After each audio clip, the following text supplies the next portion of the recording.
Ladies and gentlemen, please join me in welcoming what I know will come as a bright, refreshing, and thought-provoking look at America and its future as we hear from the Honorable Dr. Ron Paul. Thank you. Thank you very much.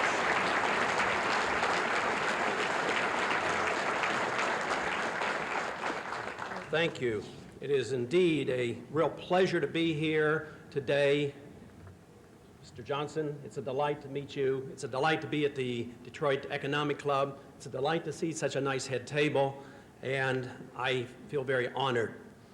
I'm here today to talk about economics and what I think are some of the problems that we face as a nation and what we face in our political system. And I don't see good things ahead. I think we're having a lot of problems. I'd like to explain why I think that's the case. I've been doing a lot of campaigning across the country. My nomination occurred last September, as was mentioned in the introduction. It came a little early because we have to have a name to apply for access to the state ballots. But a lot of the campaigning is done on radios because we can get on a lot of radio talk shows. And not too long ago, I was on a major radio talk show up in Chicago. And it was at nighttime, and it was reaching 20, 30 states. And the call-ins were very good, as usual. On the radio shows that I've been on for so many months now, I would say 85% are favorable call-ins. People call in and say that I endorse everything you say. I haven't heard it before, but it sounds good. The system's out of control. Something has to be done, and what you have to say makes a lot of sense. This particular night, I had probably approximately 12 calls, and every one very favorable. Then the next one, I guess because it was number 13, he called in and he said, you know what? He says, I don't agree with anything you say. And I says, not one single thing. He says, no, everything is fine. His business was doing fine, and he didn't worry about a thing, and he didn't see any reason why I should be worried about anything either. And I said, you're not worried about interest rates or deficits, spending, size of government, the Internal Revenue Service, invasion of our privacy, foreign policy? No, he says, everything was fine. And besides, he said he had already decided for whom he was going to vote. He said he had decided to vote for Dukakis and Quayle anyway.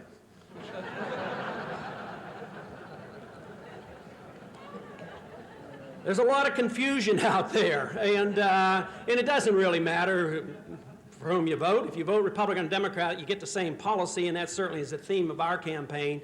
I had worked with Republicans. I thought there would be a difference, but you know, the deficits really never change. Just think of what's happened. It took us 204 years to get our first $1 trillion debt. Only took 4 years after that. Not with the Democrats in the administration, but with the Republicans in the administration. So there's something seriously wrong.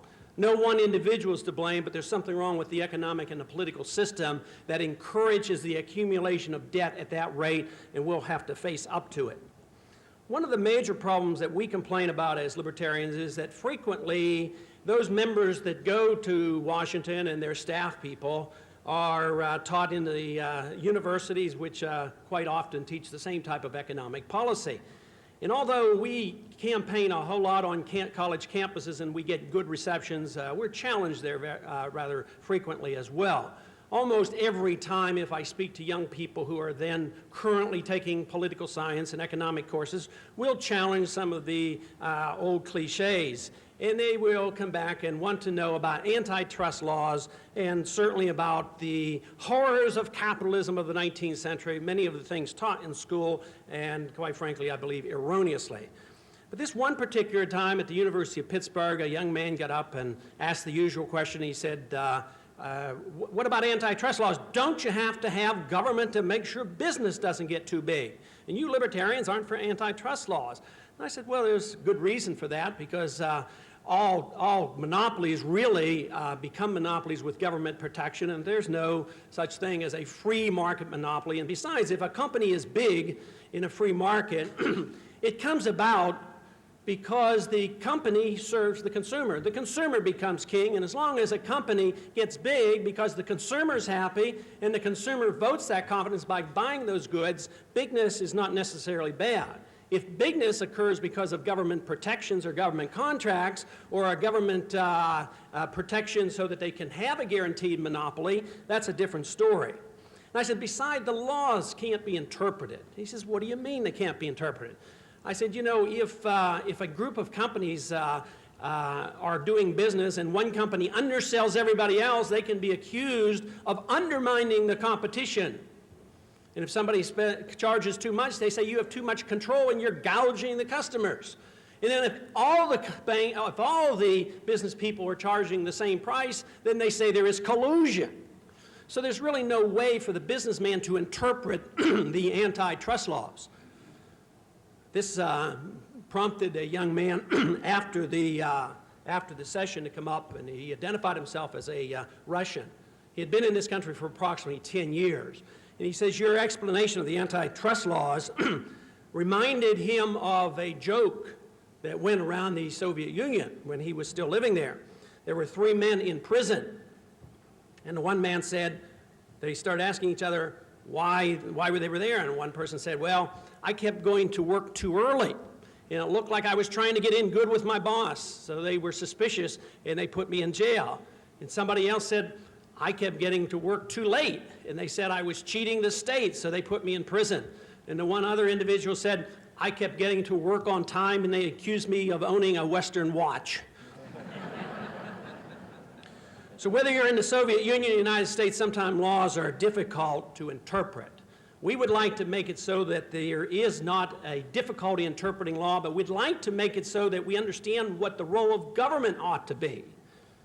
This is what's generally happened in the 20th century, that we as a people have lost our way. We have accepted some ideas about what the government should be doing and what the concept of freedom is all about, to the point now where we have carelessly accepted the role of government as being an intervener, one that plans the economy, tells us what we should do with our private lives, and also accepting blindly our role as interferer or intervener in the internal affairs of other nations.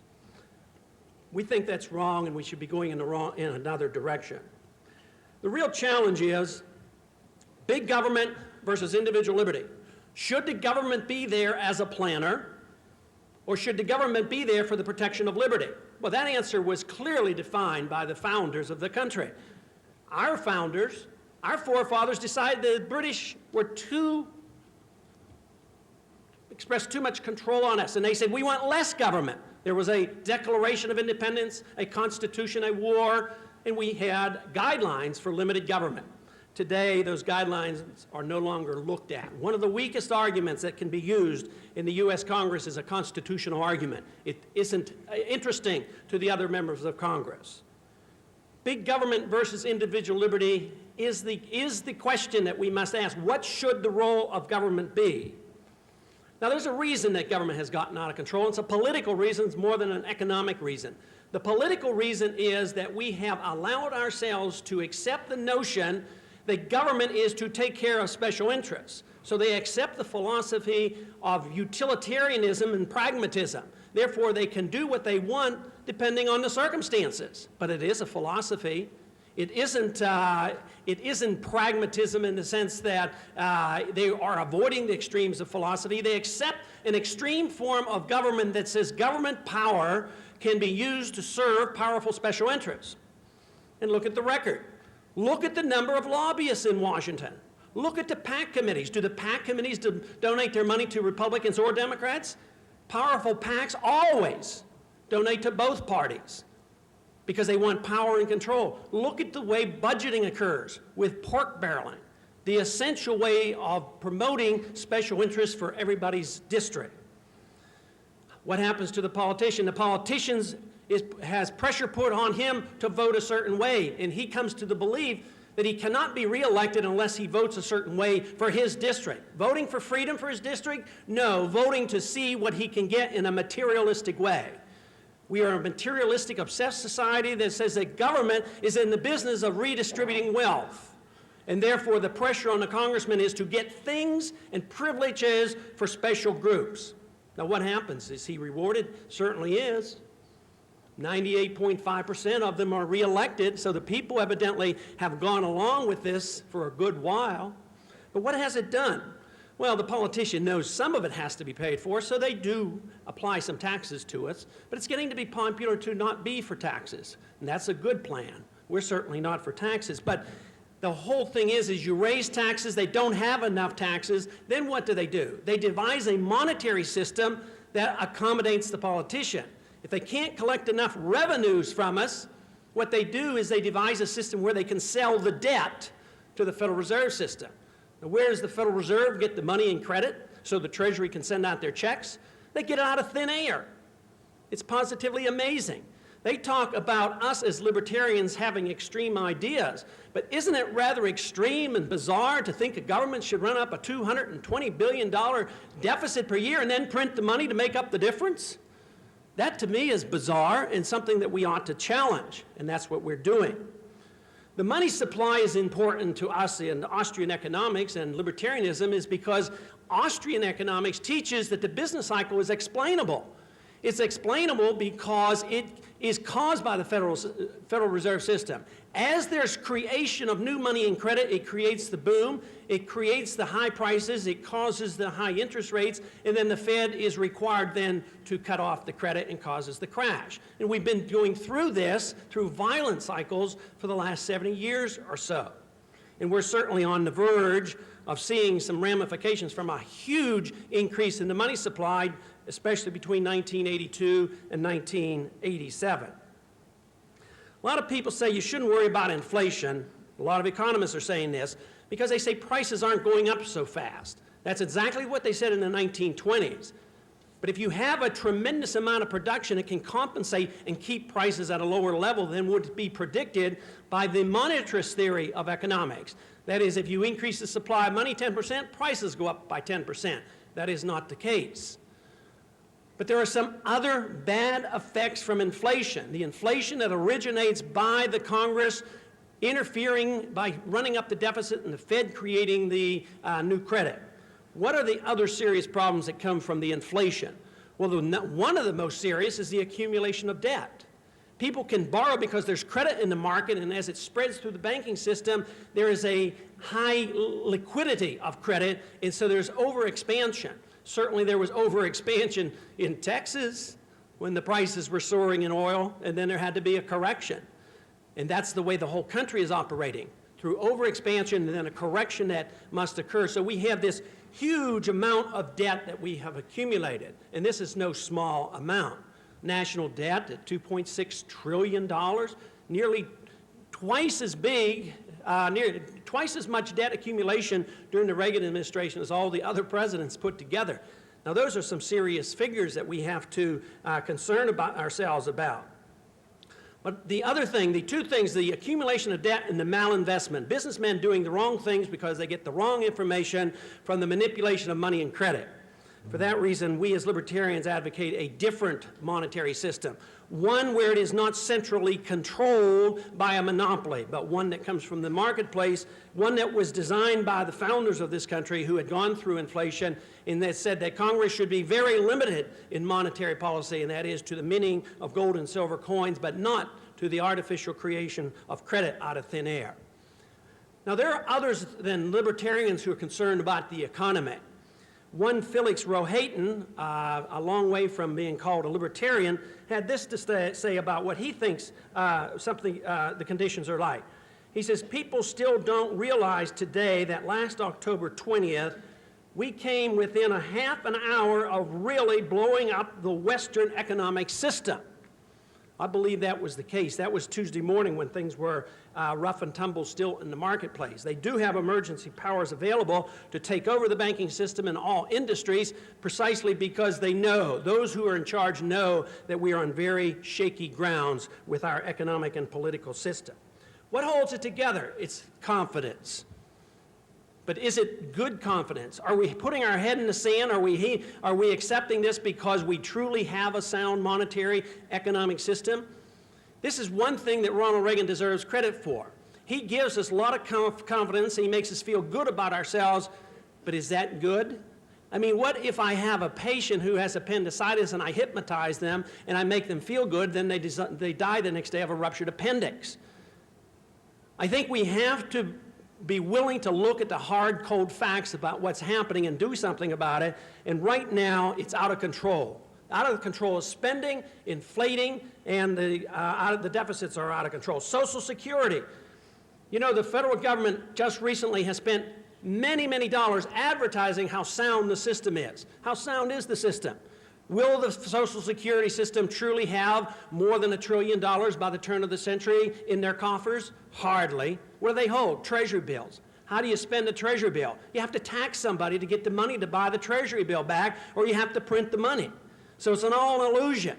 They tell us the annual deficit's $150 billion a year, but the national debt goes up at the rate of $240 billion a year if you count the off-budget items and the borrowing from the trust funds. I think that's an interesting phenomenon, or an interesting word. You know, government trust funds. I think there's something illogical about that. If insurance company ran their programs like the government ran the Social Security system, they'd all be in prison. Maybe we could rebuild our highways if the trust funds would have been left in the highway trust fund, because they certainly collected enough revenues, but they were taken and spent elsewhere. In 1957, it would have taken 22 years for us as a nation to double our wealth. Today, it would take 175 years. Our productive capacity is down. We do not compete. We do not sell and build most of the cars for the country anymore. And there's something wrong with our productive capacity. During this administration, during the Reagan administration, there were 800 bank failures, and there are now 1,600 on the endangered list. Right now, it's estimated that we need $100 billion to finally, if even then, to bail out FDIC and the shakiness of our savings and loan industry. Between 1941 and 1970, when we were on a relative gold standard, it certainly wasn't a domestic gold standard, but it was an international gold standard under Bretton Woods. During that period of time, we had a deficit accumulation of $2.5 billion per year. The Bretton Woods Agreement broke down in 1971, and if you look from 1971 up until 1986, we were accumulating national debt at the rate of $95 billion a year, and obviously it's much higher right now. So there's something to be said about what kind of a check the gold standard places on government.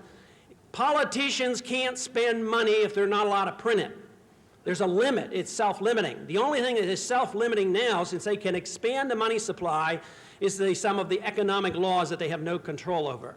Some of those laws are that there's a limit to how far you can stretch the dollar. If the dollar becomes too weak, and since we are a reserve currency, this causes international crises on the marketplace. But how much more borrowing can we go through? We now owe $600 billion a year to foreigners. And there's going to be a limit to how much borrowing. And certainly, there's going to be a limit to how much more consumption of wealth. We don't have many more Social Security funds to consume the wealth of. And certainly, soon, at the rate we're going, the Japanese and others will own more land here than American citizens at the way we run our policies. We have to seriously consider another option. I thought that during the 1970s, supporting Ronald Reagan would be the proper option. I thought the government would be reduced. I was disappointed, disheartened. I thought the least he could have done was introduce a balanced budget just one time.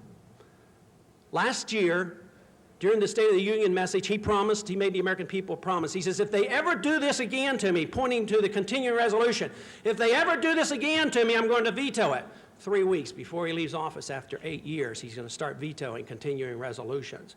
We need more than that. We need more than just talk. We need some action if these problems are real. If they're not real, fine. We just continue spending. We all maybe continue to spend, and we do. Just look at the consumer borrowing. Look at the debt of corporations. It's huge, and it's unsustainable. It will come to an end.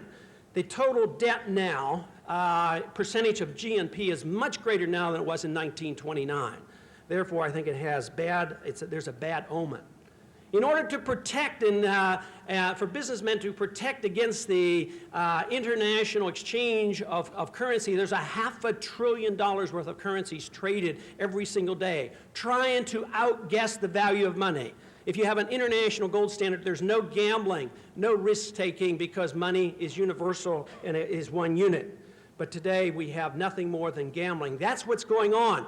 Eventually, the trust will be lost, and my prediction is that Ronald Reagan, as great as he was for making us feel good about ourselves, has hidden you know, the real problems that we face, and at the time of this election this year, nearby, maybe before, maybe thereafter, confidence will be gradually lost and there will be a resumption of a financial crisis because we're in the midst of the crisis already. It's not brand new. I'm not saying it's coming. I'm saying that it's already here. And when you hear people like Felix Rohatyn mentioning how serious it is, I think we all ought to wake up, and the solution is political. The solution is political, is that we need more determination in Washington to do a better job, to vote for less government. People need to be less materialistic and say the purpose of government is to give me things. The purpose of government is to give and protect and guarantee our liberty.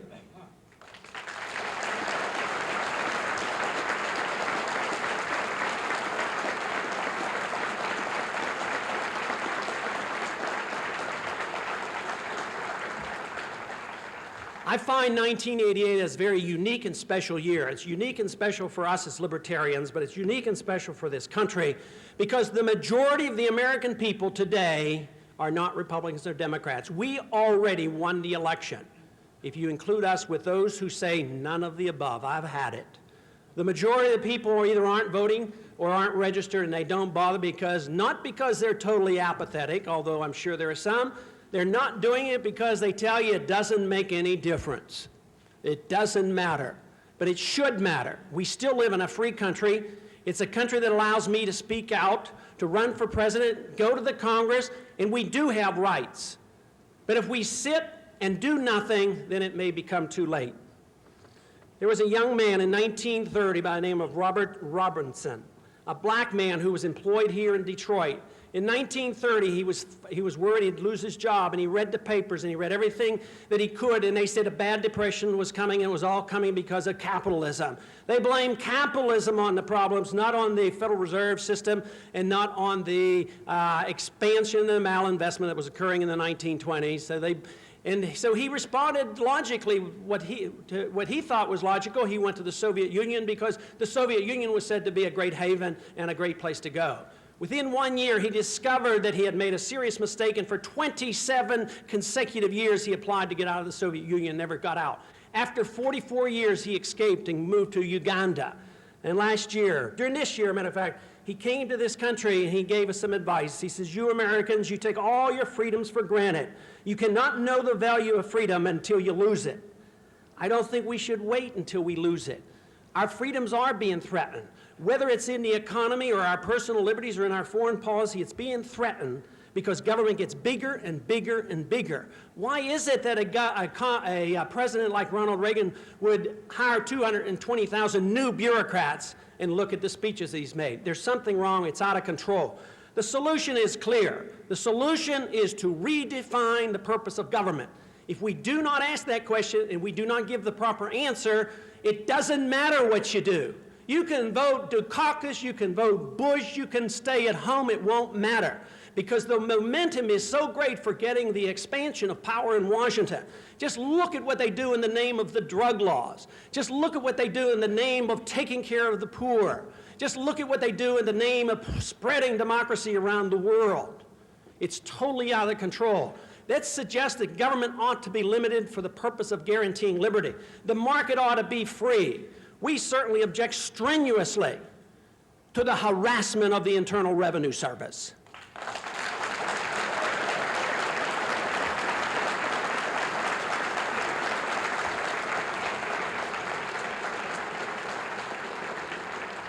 The founders of this country were very upset about the taxing authorities and the methods of the British. And yet today, what do? We complacently accept the role of slave by keeping all the records, allowing the records to be used to incriminate us. We assume that we're guilty until we prove our innocence to the Internal Revenue Service, and if we don't do that quickly, our property is confiscated without due process of law. We think that should come to an end, the sooner the better.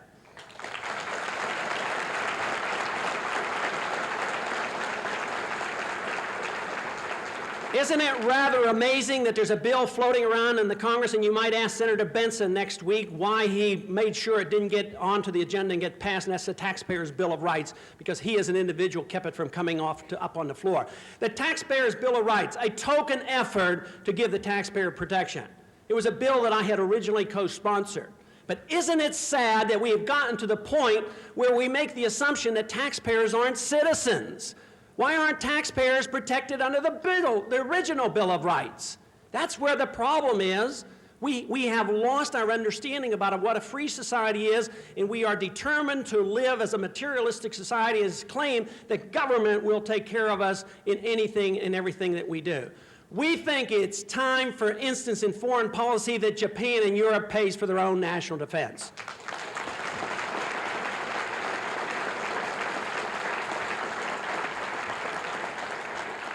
Why should we sacrifice ourselves? You know, we spent hundreds of billions of dollars defending Europe over the last several decades. Ronald Reagan didn't even have flying rights when he decided to go to Libya. It's not even a good investment. It's morally wrong because we don't have any moral authority to involve ourselves in the internal affairs and use our CIA to plan murders and overthrows. Constitutionally, there is no authority for that type of activity. Where is it written in the Constitution that we should devise a central intelligence agent to go and trade weapons with the Ayatollah and terrorists and then fight secret wars? The Constitution doesn't defend it, and militarily it makes no sense whatsoever. There's no military advantage to our foreign policy because it is precisely the policy that encourages the communist movement in so many countries. Think about the Philippines and the Democrats and Republican support for Marcos, or whether it was for Batista in Cuba, or whether it was for Somoza in Nicaragua, or whether it was for the Shah in Iran. The people turn against us and turn toward radical forms of government. So it's more practical to accept the position of the founders of this country, saying that the purpose of foreign policy is to defend this country and to be neutral in the affairs of the world, rather than pretending that we're the policemen and that we know what's best for everybody else.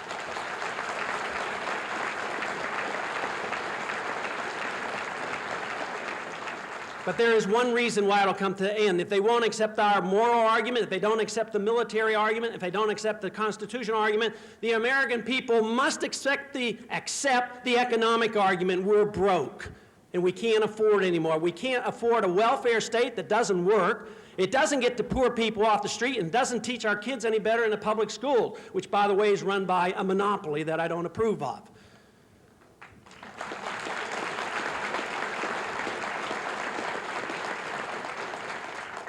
The policies don't work, and therefore the economic laws of the limitation of debt will eventually bring it to an end. When it comes to an end, and we're in the midst of that, the default is going on, we have to have options.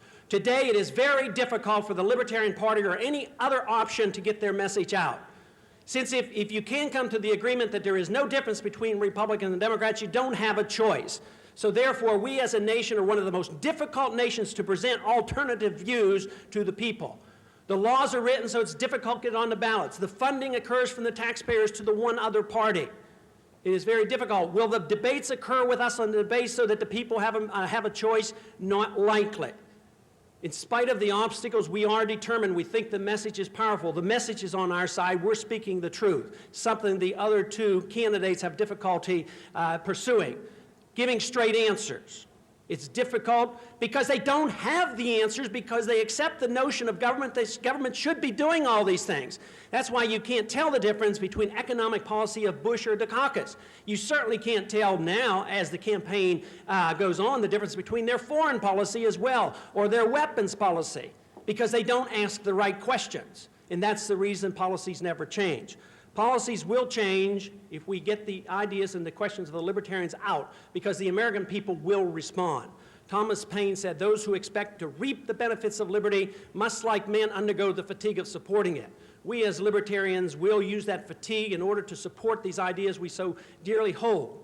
But we are inviting others to join us in our efforts to maintain freedom and prosperity in this country. Thank you very much.